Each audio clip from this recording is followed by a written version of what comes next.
ছোট পর্দার এক সময়ের তুমুল জনপ্রিয় মুখ রিচি সোলাইমান। ৩ দশকের বেশি সময়ের ক্যারিয়ার, অসংখ্য হিট নাটক, কিন্তু এবার তিনি নিয়ে আসছেন বড় সারপ্রাইজ। প্রথমবারের মতো চলচ্চিত্রে অভিনয় করতে যাচ্ছেন এই নন্দিত অভিনেত্রী।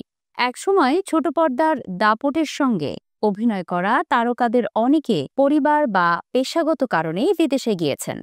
তার মধ্যে অন্যতম রিচি সোলাইমান। অনেক বছর আমেরিকায় থাকলেও অভিনয়ের টান তাকে বারবার ফিরিয়ে এনেছে দেশে। দু-একটি নাটকে কাজ করে আবার ফিরে গেছেন নিজের জীবনে।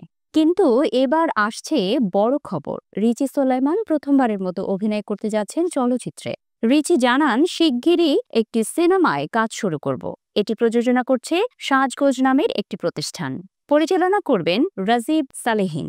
তিনি আরও বলেন, এটা আমার ক্যারিয়ারের নতুন অধ্যায়। প্রথমবার চলচ্চিত্রে অভিনয় করা আমার জন্য বড় একটা ঘটনা। নায়ক কে হবেন এই প্রশ্নে তিনি শুধু হাসলেন এবং বললেন, এখনো চূড়ান্ত হয়নি, তবে চমক থাকবে।